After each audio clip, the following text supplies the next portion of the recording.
Okey, pada malam Rabu, lebih kurang selepas pukul 9 malam, dekat sebuah restoran McDonald dekat bandar kecil Zaoyuan dekat timur China ni. Suasana malam, orang kata dah mula settle down. Okey, staff tengah lap-lap meja pelanggan, pelanggan tengah habiskan makanan, mak bapak mula kumpulkan anak-anak diorang dan semua orang kata nampak macam biasa je. Tak ada benda-benda orang kata yang pelik-pelik sangat lah. Tak ada tanda-tanda yang malam tu akan menjadi salah satu kes yang paling mengejutkan dalam sejarah jenayah moden China. Jadi dekat bahagian belakang restoran ni, ada seorang wanita berusia 37 tahun tengah tunggu suami dia dengan anak lelaki dia sampai.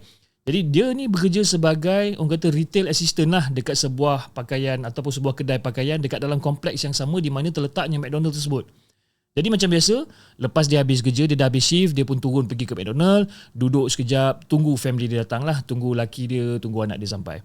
Jadi malam tu sepatutnya jadi malam yang biasa. Mungkin lepas suami dengan anak dia sampai, dia orang akan makan sama-sama, balik rumah, mandi, tidur dan orang kata sambung hidup macam besok macam biasa esok harinya tu. Tapi secara tiba-tiba, sekumpulan orang datang masuk ke dalam McDonald's tu dan dia orang bergerak daripada satu meja ke satu meja yang lain. Dan dekat setiap meja tu, dia orang minta nombor telefon customer. Ada customer bagi nombor telefon yang betul, ada customer bagi nombor telefon yang palsu. Tak kisahlah, asalkan diorang dapat interaction ataupun diorang dapat berkomunikasi antara satu sama lain. Sampailah kumpulan tu tiba dekat meja wanita tadi tu. Diorang minta nombor telefon dia. Jadi perempuan tu macam, apa hal ni kan? Aku tak kenal kau, tiba-tiba kau minta nombor telefon aku. So dia kata, no, saya tak nak bagi, dia cakap. Diorang minta kali kedua. Bila dia minta kali kedua, dan kali kedua jugalah dia cakap, tak, aku takkan bagi nombor telefon aku. Dan dia langsung tak tahu bahawa 2 kali perkataan tak tu akan menjadi keputusan terakhir dekat dalam hidup dia. Jadi pada hari ini kita akan cerita tentang satu kes pembunuhan Wu Suyan. Satu kes yang kemudian dia dikenali di seluruh China sebagai pembunuhan McDonald's.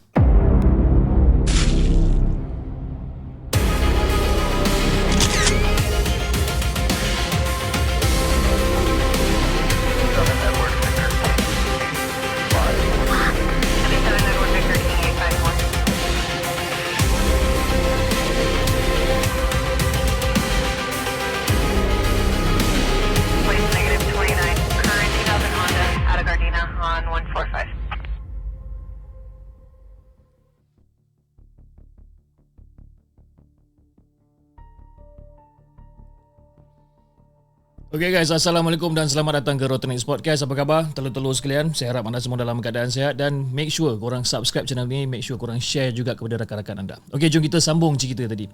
Jadi, Wu Suyan, siapa perempuan ni? Okay, perempuan ni, dia ni berkahwin dengan seorang lelaki bernama Jin Zongqing. Dan diorang ni mempunyai seorang anak kecil yang berusia 5 tahun ketika dia dibunuh. Wu Suyan bekerja sebagai seorang jurujual dekat sebuah kedai pakaian dekat dalam kompleks yang sama dengan McDonald's tu. Jadi berdasarkan pada cerita orang, hidup dia ni sangat-sangatlah biasa. Biasa bermaksud dia ni bukanlah seorang yang suka cari masalah. Dan dia ni orang kata macam tak suka terlibat dengan drama-drama dan sebagainya. Dan kawan-kawan dan juga jiran dia ni pun menggambarkan dia sebagai seorang yang baik, seorang yang mesra, seorang yang lembut orang dia. Jadi pendek kata, dia hanyalah seorang wanita biasa yang bekerja, menjaga keluarga dia ni dan menjalani kehidupan macam orang lain.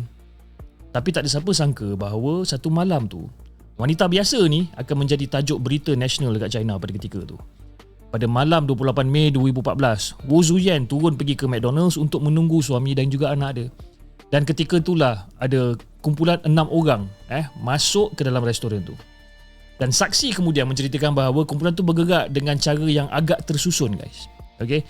Mereka menghampiri daripada satu meja ke meja yang lain, memberi ucapan yang pendek, introduction yang pendek berkenaan dengan keagamaan dan diorang minta nombor telefon. Jadi adalah orang kata customer-customer yang bagi nombor telefon betul. Ada juga customer yang bagi nombor telefon palsu semata-mata untuk elakkan interaction yang berpanjangan. Dan kumpulan tu ialah berterima kasih sajalah dengan apa yang diberikan, betul tak?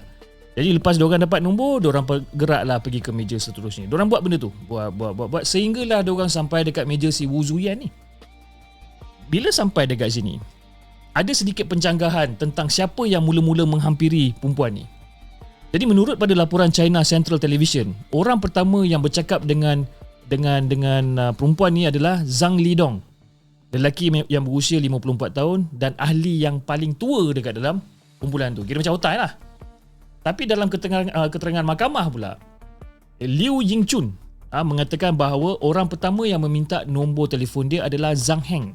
Zhang Heng ni siapa? Anak perempuan Zhang Lidong yang berusia 18 tahun. So dia ada pencanggahan fakta sedikit kat situ. Tapi tak kisahlah siapa-siapa yang mulakan bercakap dengan si Wu tu, jawapan mereka tetap sama. Okey. Mereka tanya kali kedua. Minta nombor telefon dan sebagainya. Wu tetap cakap tak. Dan penolakan kali kedua tu guys, mengubah segala-gala dia. Dan kumpulan tu lepas dia dah kena reject buat kali kedua, kumpulan tu mula berbincang antara satu sama lain. Diorang cakap sekejap ke. Tapi selepas diorang dah berbincang, diorang buat sesuatu benda yang manusia normal takkan fikir.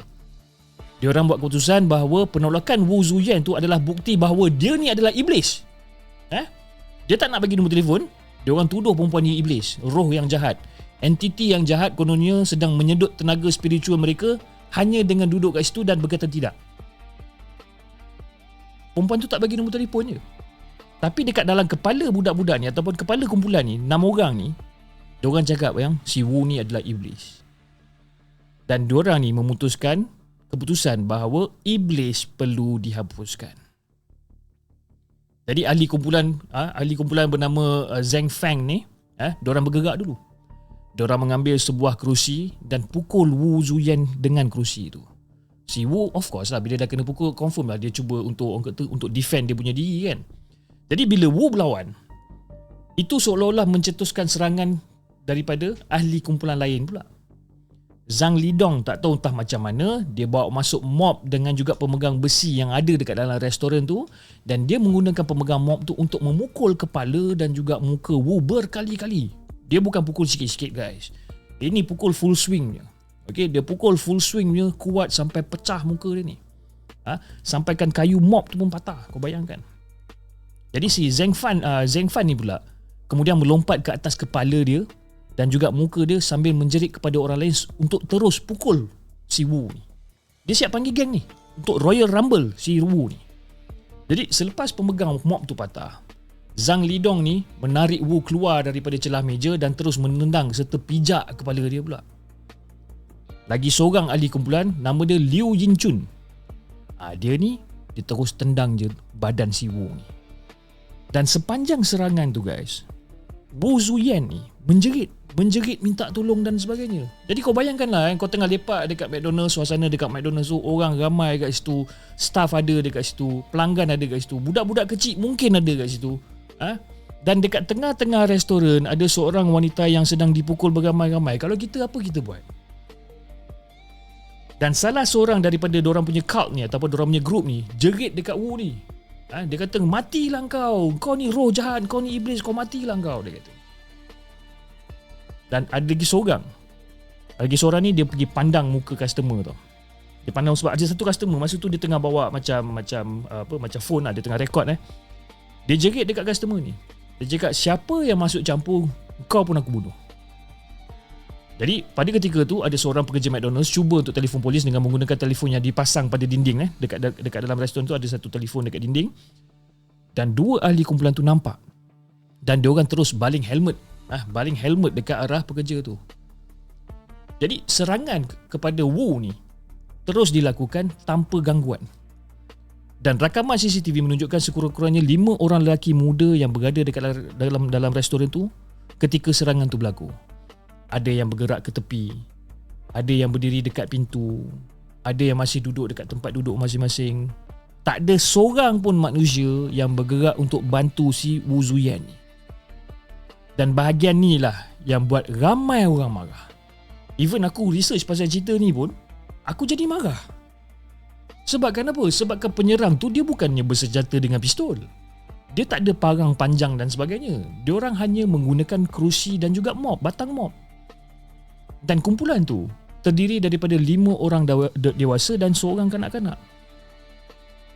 Kalau cukup ramai untuk orang masuk campur bersama-sama, diorang ni kata mungkin boleh dihentikan lah. Tapi itu tak berlaku guys. Benda tu tak berlaku. Jadi lepas diorang dah call polis dan sebagainya, polis sampai dalam masa beberapa minit lah. Dan menariknya, bila polis sampai, barulah beberapa orang saksi mula berani masuk campur. Tapi waktu tu, kumpulan tu ataupun cult group tu masih lagi tengah henyak si Wu ni. Dan apabila mereka berjaya dileraikan, okay, Wu Zujian ni dah orang kata dipukul berterusan selama 20 minit. Kau bayangkan 5-6 orang beduk kau dalam masa 20 minit. Kau adalah seorang perempuan, kau dah terbaging, 5 ataupun 6 orang lelaki dan juga kanak-kanak dan sebagainya beduk kau 20 minit. Kau rasa kau jadi apa? Jadi sayur mat. Okay? Jadi si Wu ni dibawa ke hospital dan disahkan meninggal dunia pada pukul 9.48 malam hari yang sama. Jadi 5 daripada 6 orang penyerang tadi tu ditangkap dekat tempat kejadian dan ahli ke-6 adalah Zhang Duo. Zhang Duo ni yang kanak-kanak ni sebabkan dia berusia 12 tahun. Dan dia ni diproses secara berasingan melalui sistem juvenile. Jadi seorang saksi kemudian memberitahu wartawan bahawa budak lelaki yang bersama kumpulan tu kelihatan sangat tenang. In fact, bila polis datang sekalipun, dia masih lagi menendang kepala mangsa sambil menjerit, pergi kau, masuk kau kat neraka, pergi kau. Budak 12 tahun guys, kau bayangkan. Budak berapa? Darjah 6. Darjah 6 dia dah beduk kepala orang besar. Tendang-tendang apa semua. Umur tu sepatutnya, marah betul aku ni. Umur tu sepatutnya sibuk dengan sekolah, sibuk dengan game, sibuk dengan kerja rumah. Bukan sibuk beduk orang. Tapi dia berada dekat sana menendang wanita yang sedang nazak sambil bercakap tentang roh jahat ni. Kalau itu tak buat bulu roma korang naik, aku pun tak tahu nak cakap apa dah. Seriously. Jadi kumpulan yang bertanggungjawab atas serangan ni adalah keluarga Zhang yang beberapa tahun sebelum tu berpindah daripada wilayah Hebei ke Zhaoyuan. Jadi untuk faham macam mana diorang boleh masuk ke McDonald's sambil bawa mop dan akhirnya membunuh seorang wanita yang mereka tak kenal, kita kena faham dulu siapa diorang ni dan apa yang diorang percayakan. Jadi aku cerita pasal ahli yang tertua Zhang Lidong, dilahirkan pada tahun 1959 di wilayah Hebei. Dan pada satu ketika dekat dalam hidup dia ni boleh dikatakan agak berjaya. Dia ada dia punya tekstil perniagaan tekstil dia yang tersendiri. Dan dia ni bukanlah lelaki yang daripada awalnya hidup dekat orang kata tepi-tepi masyarakat ni, tak. Dia pernah orang kata bina sesuatu untuk diri dia sendiri. Tapi menjelang masa pembunuhan tu, dia ni jobless, tak bekerja. Dan dekat dalam perbicaraan, dia kemudian memberi alasan yang pada dia mungkin lebih tepat. Dia percaya yang diri dia tengah berkhidmat sepenuhnya kepada Tuhan-Tuhan dia. Bukan satu Tuhan, Tuhan-Tuhan dia. Dan ahli keluarga lain terdiri daripada pasangan Zhang Lidong, iaitu Zhang Qiulian, kalau tak silap, Zhang Qiulian, yang berusia 31 tahun, lagi muda daripada dia. Dia ni baru saja menerima kepercayaan kumpulan cult tersebut tak lama sebelum kejadian tu. Dan anak perempuan sulung diorang ni, Zhang Lidong ni, daripada perkahwinan terdahulu, okey, iaitu nama dia Zhang Fan. Zhang Fan ni berusia 29 tahun. Anak perempuan yang lebih muda daripada Zhang Fan adalah Zhang Heng, berusia 18 tahun. Dan anak lelaki dia yang last tu, yang bongsu ni adalah Zhang Duo, yang 12 tahun ni. 5 orang kan, ahli ke-6. Ahli ke-6 adalah Liu Yingchun yang berusia 39 tahun yang dah tinggal bersama dengan keluarga Zhang ni bersama kata dah beberapa tahun lah. Dia kira dianggap sebagai ahli keluarga sendiri lah. Okay? Sekarang ni guys, kalau kita cakap pasal ajaran sesat, biasanya memang pelik-pelik lah yang kita dengar, minum air kaki lah dan sebagainya kan. Tapi kumpulan ni memang sangat niche. Sangat niche. Dia ada target segmentation dia sendiri. Jadi Liu Yingchun ialah titik awal kepada pergerakan ni. Siapa Liu Yingchun ni? Yang tadi tu, yang bukan ahli keluarga tapi tinggal sekali dengan diorang ni. Sejak daripada awal tahun 2000, dia menjalankan satu kumpulan kecil pengajian agama di Zhaoyuan menggunakan teks-teks Kristian sebagai asas. Okay? Pada kemuncak dia, kumpulan tu mempunyai lebih kurang dalam 20 ke 30 orang pengikut. Tapi pada tahun 2008, Zhang Fan menemui ajaran Liu secara online. Entah apa yang dia baca, tapi dia nampak sesuatu dekat dalam ajaran tu dan dia rasa itu adalah ajaran yang paling betul sekali.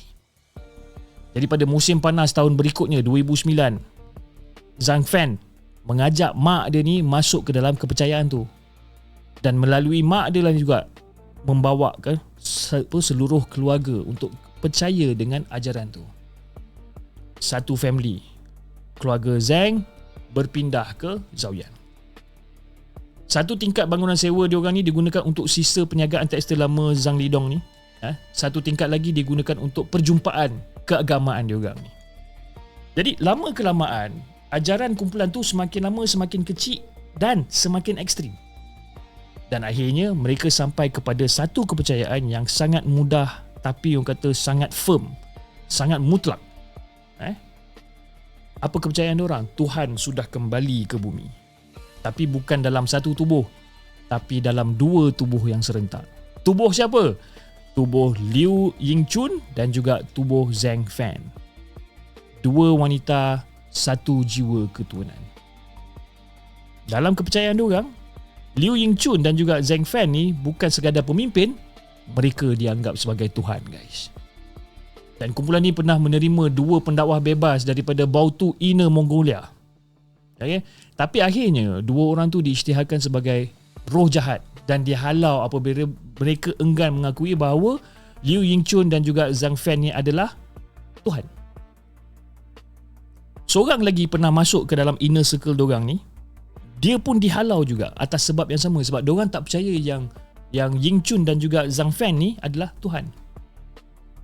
Jadi dekat dalam kumpulan ni, sesiapa yang mempersoalkan ajaran diorang ni, diorang ni akan dilabel sebagai iblis ataupun roh jahat. Dan pada Mei 2014, ibu kandung dia sendiri, ibu kandung Zhang Fan ni sendiri, dibuang daripada rumah keluarga dan diisytiharkan sebagai roh jahat. Jadi kau bayangkan, kau bayangkan, keluarga sendiri pun halau. Kalau kau tak setuju, kau iblis. Si Zhang Lidong ni pula, seorang lelaki dewasa yang berusia 50-an ni, bekas ahli perniagaan, seorang ayah, dijangka untuk patuh tanpa soal kepada anak perempuan dia yang berusia 29 tahun. Sebab dia percaya, okey, anak aku Tuhan.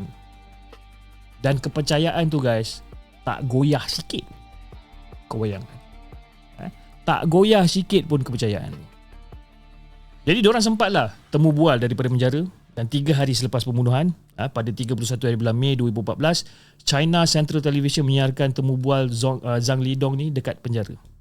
Dan dekat dalam temu bual tu, dia duduk dalam keadaan yang bergari, tapi cara dia bercakap ni, cara orang kata yang mengejutkan orang ramai. Tak ada rasa bersalah, tak ada rasa menyesal dan sebagainya. Dan dia cakap lebih kurang macam ni. Dia kata macam, okey, saya pukul dia dengan seluruh tenaga saya dan saya pun pijak dia juga. Sebab kenapa? Dia setan, dia iblis. Dan saya rasa kita perlu musnahkan dia. Dia cakap macam tu. Dan rakaman temu bual tu meletup dekat internet, guys. Dalam hanya beberapa jam saja, dia menerima lebih kurang 10,000 komen. Dan pihak berkuasa China mengaitkan pembunuhan tu dengan Church of Almighty God. Juga dikenali sebagai Eastern Lightning. Sebuah organisasi Kristian yang diharamkan di China sejak tahun 1995. Pemimpin dia iaitu Zhao Weishan melarikan diri ke Amerika Syarikat selepas orang kata organisasi tersebut diharamkan. Jadi hubungan dengan Eastern Lightning kemudian ni melekat dalam laporan media arus perdana selama bertahun-tahun. Tapi apabila perbincangan berlangsung, gambaran yang muncul sebenarnya jauh lebih rumit, guys. Jauh lebih rumit. The Beijing News, sebuah akhbar milik negara, tetapi dikenali sebagai orang kata liputan yang agak bebas, menerbitkan laporan terperinci tentang keterangan defendant sehari selepas perbicaraan. Liu Yingchun dan juga Zhang Fan ni, yang Tuhan ni, secara jelas menyatakan bahawa di bawah sumpah kumpulan mereka bergerak secara berasingan daripada Eastern Lightning. Dan Zhang Fan juga memberitahu mahkamah bahawa dia tak pernah berjaya pun menghubungi Church of Almighty God ni kerana mereka terlalu tertutup dan dia tak dapat nak cari dia orang pun. Eastern Lightning ni secara terbuka mengecam pembunuhan dan juga menafikan sebarang kaitan. Okey. Dekat Sarjana Barat ni pun yang mengkaji rekod perbicaraan secara umumnya bersetuju bahawa pembunuh Zhao Yuan ni tergolong dalam gerakan serpihan ataupun gerakan yang orang kata yang kecil-kecil lah. Saki Baki. Gerakan Saki Baki, kumpulan ni yang berkembang secara berasingan. Tapi pihak kerajaan China menggunakan pembunuhan ini untuk membenarkan gelombang tindakan keras yang sebenarnya dah dirancang terhadap kumpulan tersebut. Jadi dalam masa beberapa minggu, hampir 1,000 ahli Eastern Light ini ditangkap di seluruh China. 1,000 ahli lebih kurang. Dan menjelang hujung tahun 2014, jumlah dia melebihi 1,500 orang. Tapi kau buatlah kempen besar macam mana sekalipun, kempen besar tu tidak akan mengubah nasib 5 defendant utama yang muncul depan Mahkamah Rakyat Pertengahan Yantai pada tahun 2014, 21 Ogos 2014. Apa yang diorang percaya sebenarnya?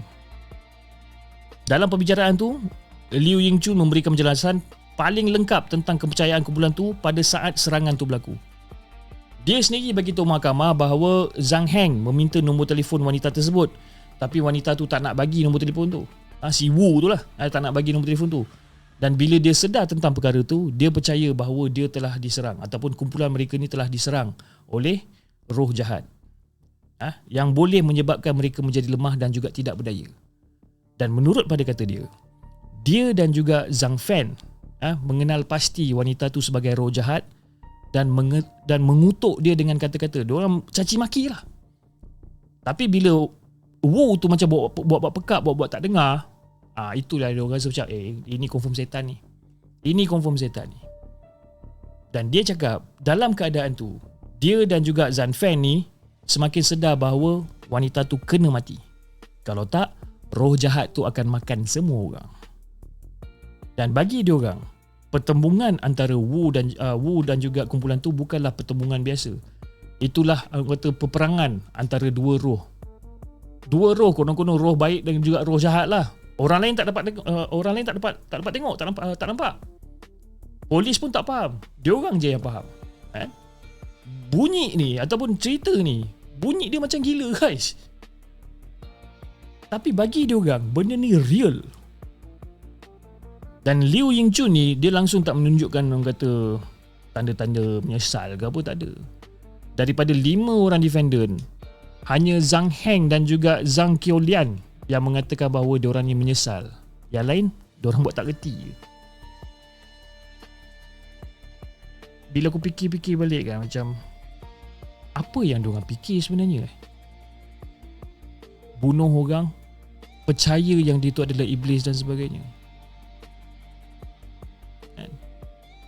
Jadi masa tu pemerhati pada ketika tu menyatakan bahawa Zhang Lidong dan juga Zhang Fan ni khususnya kelihatan seperti tak peduli pun dengan kemungkinan yang diorang ni akan menghadapi hukuman mati. Diorang ni rasa macam tak takut langsung lah.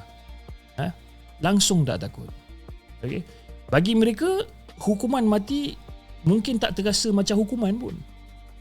Bagi diorang ni, itu terasa macam jalan pulang. Dan itu bahayanya bila manusia dah terlalu tenggelam dalam kepercayaan yang ekstrim. Hukuman yang sepatutnya menakutkan boleh ditafsirkan sebagai ganjaran. Jadi pada 11 hari bulan Oktober 2014, mahkamah menjatuhkan keputusan. Zhang Lidong dan juga Zhang Fan dijatuhi hukuman mati. Anak beranak ni lah, bapak dia dengan anak dia yang konon-konon Tuhan tu dijatuhkan hukuman mati. Liu Yingchun yang bukan ahli keluarga menerima hukuman penjara seumur hidup. Zhang Heng dijatuhkan hukuman 10 tahun penjara. Zhang Qiulian menerima hukuman 7 tahun penjara. Dan Mahkamah Tinggi Shandong menolak semua rayuan diorang ni pada tahun 2014. Dan Mahkamah Rakyat Tertinggi kemudiannya menyemak balik kes ni dan meluluskan hukuman mati tersebut. Jadi pada 2 hari bulan Februari 2015, ayah dan juga anak perempuan dia tu, Zhang Lidong dan juga Zhang Fan ni dihukum mati di Yantai, wilayah Shandong. Pada Mei 2017, hukuman Liu Yingchun dikurangkan kepada 21 tahun 3 bulan atas alasan berkelakuan baik. Dan pihak berkuasa China melaporkan bahawa dia ni sedang menulis macam buku lah, menulis buku, dan dia mengecam kepercayaan dia. Dan dia juga memberi ceramah kepada banduan-banduan lain sebahagian daripada program rasmi anti-cult, government anti-cult ataupun anti-kultus kerajaan. Zhang Heng dihukum 10 tahun penjara yang sepatutnya layak dibebaskan menjelang 2024. Zhang Qiulian yang dihukum 7 tahun penjara sepatutnya layak dibebaskan menjelang 2021. Tapi sampai sekarang 2026, kedua-dua ni tak muncul semula dekat dalam rekod yang awam. Apa yang jadi kat diorang kita pun tak tahu. Zhang Duo, budak yang umur 12 tahun ni, menurut pada saksi yang kata yang dia masih menendang kepala Wu ketika polis tiba tu, terlalu muda di bawah undang-undang China untuk dibicarakan sebagai pesalah jenayah dewasa. Dia diproses melalui saluran juvenile. Apa yang berlaku kat dia selepas pada tu, benda tu tak diketahui secara terbuka. Okay, dia tak orang kata publicly available lah. Dan mungkin itulah salah satunya bahagian yang buat orang masih rasa tak selesa dekat China. Sebab ada seorang kanak-kanak yang terlibat dalam kejadian ni, tapi selepas tu dia hilang seolah-olah tak ada rekod pun. Hilang macam tu je. Okay guys, seminggu selepas pembunuhan tu, suami Wu, nama dia Jin kan, Jin Zhongqing, dia bawa balik anak dia kembali ke McDonald's tu. Dan diorang datang memakai pakaian putih, berkabung pakaian berwarna putih. Dan dekat luar pintu restoran tu diorang bakar, dan juga orang kata bakar persembahan, kira macam diorang punya ritual lah, diorang punya kepercayaan diorang lah. Hari tu adalah hari ke-7 selepas kematian Wu Zuyan. Dan dalam tradisi Cina, hari ke-7 dipercayai sebagai hari roh yang telah meninggal dunia pulang untuk mengucapkan selamat tinggal yang terakhir. Jadi beberapa saksi yang berada dalam restoran pada malam kejadian tu pun datang juga.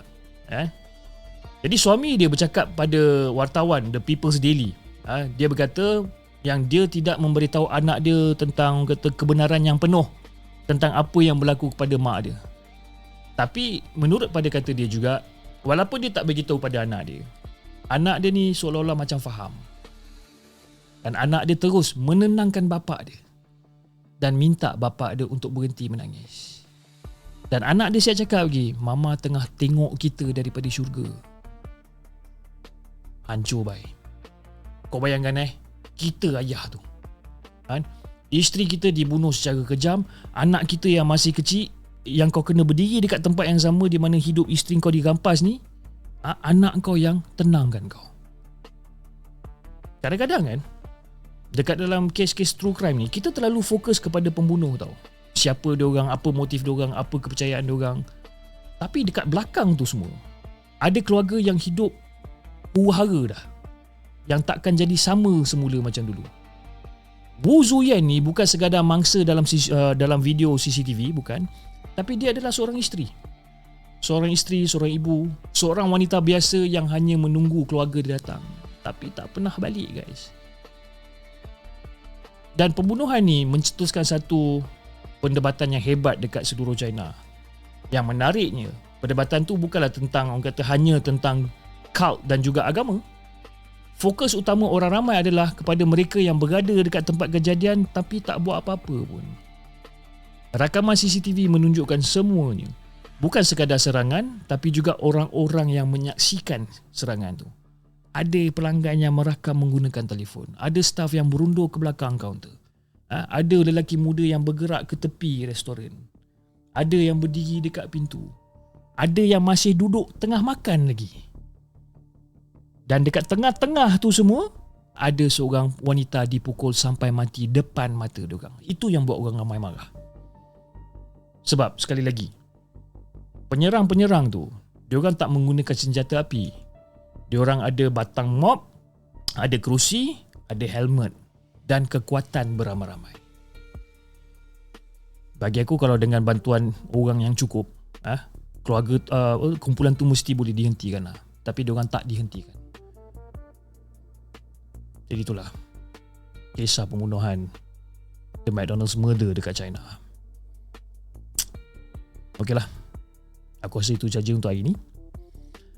Nanti aku kupas lagi kes-kes yang pelik-pelik sikit lah. Bagi aku kes ni macam agak sedih juga sebenarnya. InsyaAllah kita jumpa lagi on the next coming episode. Assalamualaikum, bye-bye.